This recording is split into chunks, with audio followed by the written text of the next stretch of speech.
هفته خبر تو خبر داره براتون از ادامه عزاداری عظما برای خبیثی و تقلاهاش برای که با سیلی صورتش رو سرخ نگه داره و بگه به اوضاع مسلطه.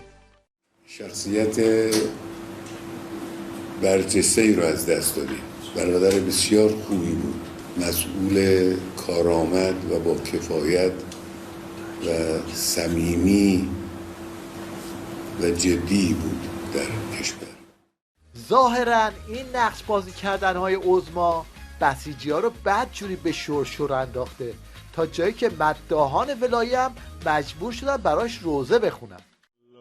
خیرام مثل دفعه قبل بغض کنن حالشون منقلب بشه. اما همه دیدیم بدون کوچکترین لرزشی تو صدا رد شدن، حتی ننشستن. بعد که آمدن بعدش جلسات میهمانان همه رو پذیرفتن، از ابواب مختلف سخن گفتن. چی داری میگی؟ روزه بخون. چی داری میگی؟ داشتم فکر میکردم آقا دارن یه تن کار رو جمع میکنن. این که عظما میخواد یه تنه کارو جمع کنه توی این اوضاع و احوال یه چنین بلایی سرش میاره.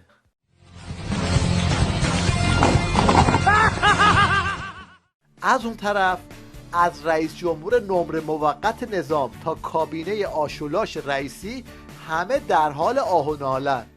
هر کدومشون داغ بود برای ما و داغ هست. همین عزیزان، همه شهدایی که تو این پرواز بودن. خبر پر از درده، خبر چه سنگینه، خبر پر از درده.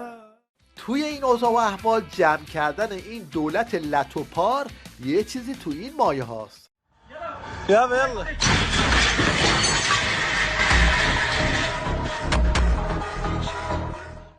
حالا بشنوید از تیلیریش که ولکن نیست و آبقور پارتی را انداخته. ببینم به چه شما علیرضا آقای رئیسی رو میشناختی؟ دیده بودی؟ چی میخوای بهش بگی؟ من حاضر بودم کل عمرمو بدم ولی زنده باشه.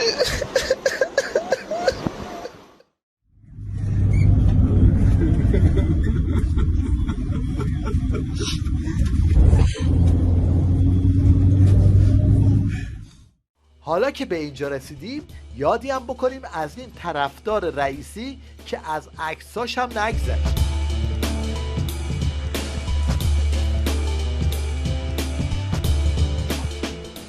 وسط این مسخره بازار مجبور شدن به شغل جلادی رئیسی هم اشاره کنن و اینطوری پته عظما و جلاد به درک رفتش رو روی آب بریزن. تاریخ بنویسد هر آن چیزی که دیده است. این صحنه فرق بین جلاد و شهید است. آری ادامه دارد آن راهی که رفتش، راه رئیسی، راه سال 67ش. تاریخ خواهد گفت که او کیست مردم، پایان کار او شهادت نیست مردم. این یکی مداح ولایه هم هر چی فکر کرده چیزی پیدا نکرده تا در توصیف رئیسی بگه، در نتیجه به این جفنگیات رو آورده. میگم منصور اگه بشه تو منو بشوری. امروز بالا جنازش گفتم آخه چجوری میتونم تو رو بشورم ای بدن سوخته. این یکی آکتشون دیگه آخرشه، اینو بدون شرح ببینید.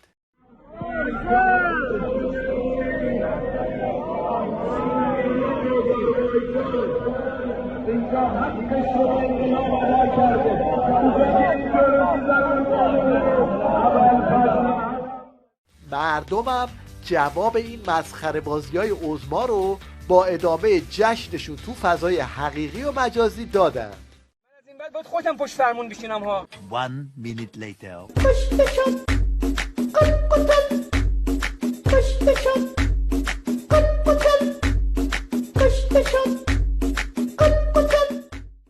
یکی از سوژه‌های فضای مجازی این زرافه نظام ولایت بود که آخرین حرفاش بعد از سقوط توسط کاربران فضای مجازی منتشر شد. وای ده هلیکوپتر داغان تق صدا ده سقوط این ده ماونتین بلنگ ببر پلیز وی هیر فایند the jungle here help we.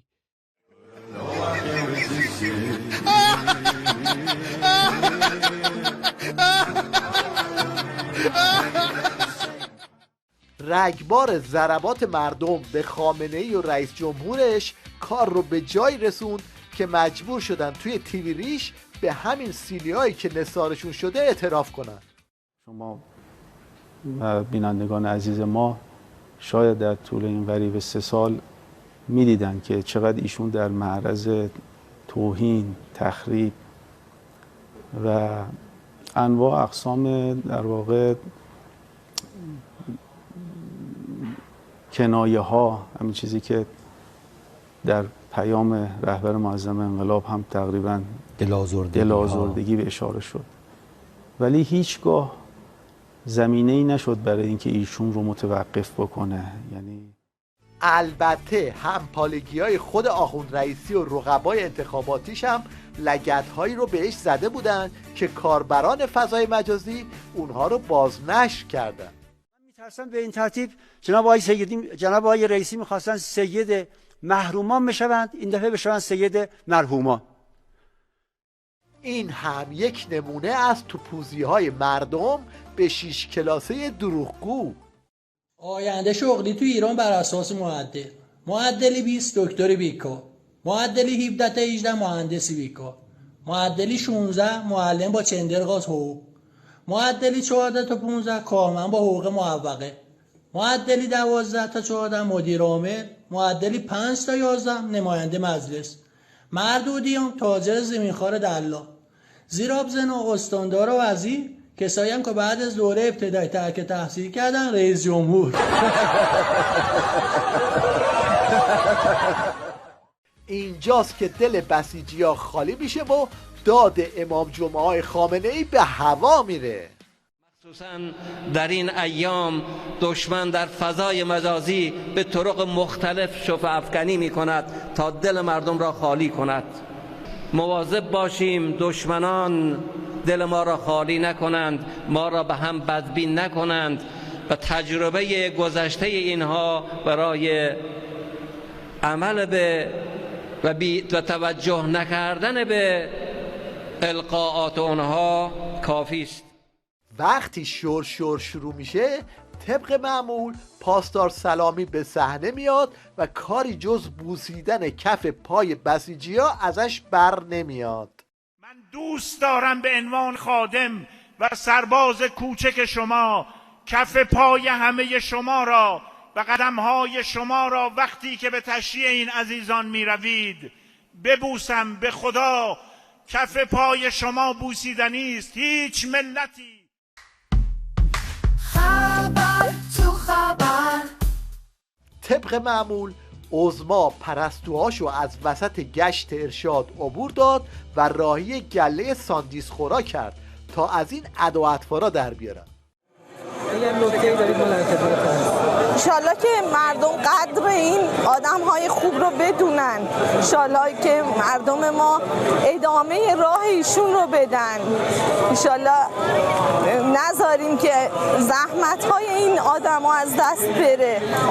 برای ما زحمت کشیدن ایشون، امثال حاج قاسم سلیمانی. ما آدم های ببینید چه فضاحتی برای عظما درست شده که جوجه طلبه ها مجبور شدن برای ماسمالی قضیه از این نمایشنامه های مسخره درست کنن. این کتاب پر از نکات نابه، قرآنو میگم. ولم کن بابا، چیه این دین اسلام؟ همش خشونت، قتل، قصاصه. من اصلا آدم اینجوری نیستم. مال انسانیتم، مهربانی میخوام تو زندگیم. این چه دینیه بابا، همش قصاص و فلان اینا. اینجا رو نگاه کن، رئیسی رفته مناطق دوردست، بالگردش رو سقوط کرده، همه کشته شدن. دلم خنک شد. حقشه، همون بهتر بالگردشون سقوط کرد. خسته شدیم از دستشون بابا، از صبح تا شب از دست اینا عصبانی بودیم. اوف، خشمم خالی شد، خدا رو شکر. حالا که این روزا بحث هلیکوپتر تو نظام داغه، خاطره این مشنگ از هلیکوپتر سواری هم اینطوری به تصویر کشیده شده. ما در اتفاقات باید میرفت، بخاطر اینکه پای میرفت تیراندازی میکردن. بعد اون بالا باد میامد یا یه اتفاق میافتاد. از یه بار خیلی بد بود، موقعی که بلند شد از دستش خارج شد، بعد پرا میخورد به کوها. من از اون که بلند شد از 3 متری از شیشه شکستم، پردم زمین، دویدم به طرف بالا. بعد که میخورد تیکه میاد. گفتم کجا میفرار میکنم؟ برگشتم تلفنی که انتقام میکرد. اولین کارش که بودم در را باز شده، اینا را بردم، بعد باز شده آوردم. باتری چی رو در آوردی؟ هلیکوپتر رو که آتش نگیره. فسیلای خبرگان آخوندی دور هم جمع شدن تا مجلس جدیدشون رو تشکیل بدن، اما یه دعا رو هم بلد نبودن کامل بخونن. دلیلم و عنا حتی تمتعه ارزك فيها ارزك توعا حتی تمتعه ارزك توعا و تمتعه فيها طویلا. حالا همه این اتفاقات در شرایط داره میفته که جنگ و دعوای درون باندی هم بین نوچه‌های عظما ادامه داره. آقای دکتر بیا جواب بده، پسر تو کانادا این ماجرایی که میگن رفته میخواسته تابعیت دائم بگیره، اقامت دائم بگیره، درسته یا غلطه؟ من اینا حواس منو پرت نمیکنه. 2 اون 500,000 یورو 400,000 یورو توی آلمان اون یکی پسرت رفته خونه خریده بعد دوباره فروخته، درسته یا غلطه؟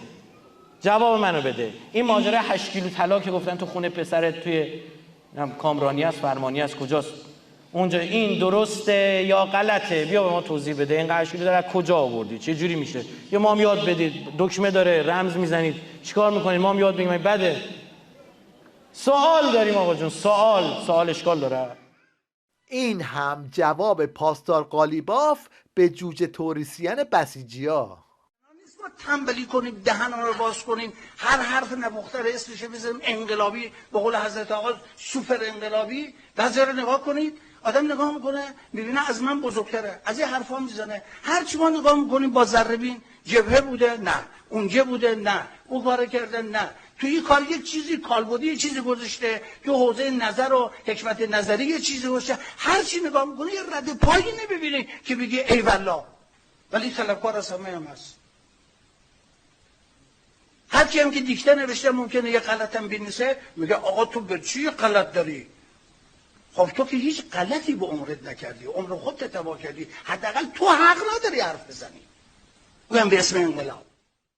از اون طرف هم عظما تیغ شورای نگهبانش رو بیرون آورده تا برای بقیه خط و نشون بکشه و بگه حواستون رو جمع کنید که خط همچنان خط انقباضه.